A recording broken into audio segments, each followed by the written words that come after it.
আপনারা আসলে কল্পনা করতে পারবেন না যে বিষয়টা নিয়ে আমি কথা বলছি। এখানে একজন ভুক্তভোগী আসলে বর্তমানে বিআরটিতে রয়েছেন এবং আমিও তার সঙ্গে কথা বলছি। একটু পিছনে আসেন।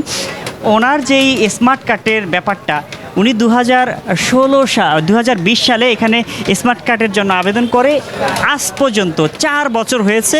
এই আবেদনের পর ওনাকে ফিঙ্গার নিছে এই পর্যন্ত 14 বার ডেট দেওয়া হচ্ছে এবং এই কার্ডের মধ্যে একটু জুম দিয়ে আমি একটু দেখাতে বলবো। এখানে জুম দিয়ে দেখেন, এই কার্ডের মধ্যে আসলে আর কোনো খালি জায়গা নাই যেখানে ডেট বাড়ানোর মতো, এমন কোনো জায়গা নেই। এখানে 14 বার, এ পর্যন্ত 14 বার ডেট বাড়ানো হয়েছে এবং সেই ডেট বাড়াতে 4 বছর সময় লাগছে।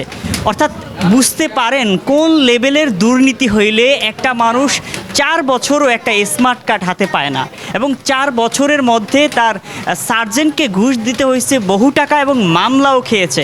অর্থাৎ সার্জেন্ট ওখানে মামলা দিচ্ছেন এবং ঘুষ নিচ্ছেন। সার্জেন্টের মামলা এবং ঘুষ দেওয়ার পর যখন বিআরটিতে আসা হয় যে আমার কার্ডটা কি দেবেন, ওই মহোদয় কিন্তু তখন কার্ড দেয় না, মহোদয় তখন আরেকটা ডেট বাড়ায় দেয়। অর্থাৎ সার্জেন্ট এবং তাদের মধ্যে সুসম্পর্ক মনে হয় এতই গভীর, যেমন জামাই শ্বশুরের মতো। মাঝখানে যারা ভুক্তভোগী তারা নিরীহ মানুষ, এনারা কাজ করে, সাধারণ চাকরি করে। উনি কামরাঙ্গীর চর থেকে এখানে আসেন এবং এই যে বিআরটিতে আসতে কামরাঙ্গীর চর থেকে আসা এবং যাওয়ায় তার পুরো দিনটাই শেষ হয়ে যায়। এবং এই পর্যন্ত যদি 4 বছরেও যদি সে স্মার্ট কার্ড না পায়, তাহলে স্মার্ট কার্ডের মেয়াদ থাকে 10 বছর। 10 বছরের মধ্যে 4 বছর অলরেডি শেষ। খুব দুঃখজনক ব্যাপার, 4 বছর শেষ আর আছে 6 বছর।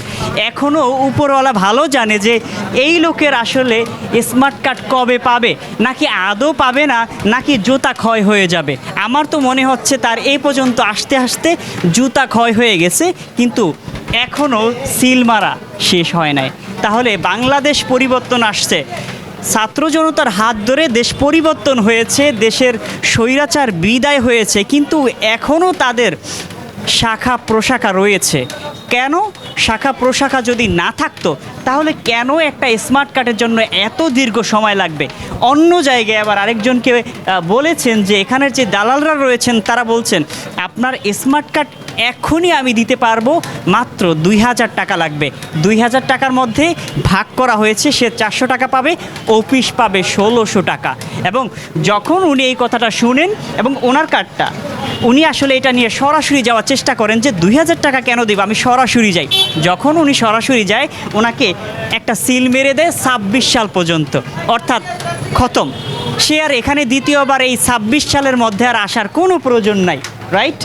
এখানে ডেটটা কোথায় দিয়েছে দেখি, এই যে একটু জুম দিয়ে, এখানে একটু জুম দিয়ে দেখেন, এখানে এই যে এখানে দেখছি 23/2026, এখানে 26 সাল পর্যন্ত তাকে ডেট দিয়ে বসায় রাখছে। অর্থাৎ সেটা উপরওয়ালায় জানে এই ভুক্তভোগীর সংখ্যা আসলে এখানে কত রয়েছে এবং এই ভুক্তভোগীর সংখ্যাটা আসলে কবে কমবে, কবে সাধারণ মানুষ সুস্থভাবে কাজ করবে এবং সুন্দরভাবে কাজের সমাধান পাবে, সেটা এখনও অজানা। আমি এখানে যারা কর্মকর্তা রয়েছে তাদেরকে বলবো যে হয়রানি যদি খুব দ্রুত আপনারা বন্ধ না করেন, তাহলে অবশ্যই দেখা যাবে একটা সময় ছাত্র জনতা আপনাদেরকে খুঁজে খুঁজে বের করবে। এই প্রত্যেকটা ডেটের কৈফিয়ত আপনাদেরকে দিতে হবে, কারণ এখানে 14 বার ডেট দেওয়ার অধিকার আসলে আপনাদের নাই। কারণ উনি কিন্তু রোড পারমিশনের জন্য টাকা বরাদ্দ দিয়েছে তখনই, তাই না? জি, সাথে সাথে। কত টাকা দিয়েছেন আপনি? তখন দিয়েছিলাম সর্বমোট আমার খরচ হলো প্রায় 6000-এর মতো। 6000? আপনার সম্পূর্ণ টাকা দিয়েছেন? হ্যাঁ, সম্পূর্ণ টাকা ওই ব্যাংকে পরিশোধ করা হয়েছে। সম্পূর্ণ টাকা পরিশোধ করেছেন, অর্থাৎ সম্পূর্ণ টাকা পরিশোধের পরও তাকে 4 বছর ঘুরতে হচ্ছে। তাহলে এই বিচার আসলে কে করবে? প্রধান উপদেষ্টা ডক্টর মোহাম্মদ ইউনূসের কাছে আমরা আসলে এটাই বলতে চাই যে দেশে এখনও দুর্নীতিবাজরা লুকিয়ে আছে, তাদেরকে খুঁজে বের করে এই সাধারণ মানুষকে একটু শান্ত থাকা বা একটু স্বস্তির ব্যবস্থা করে দিন। তকি খান, নিউজ 9, ঢাকা।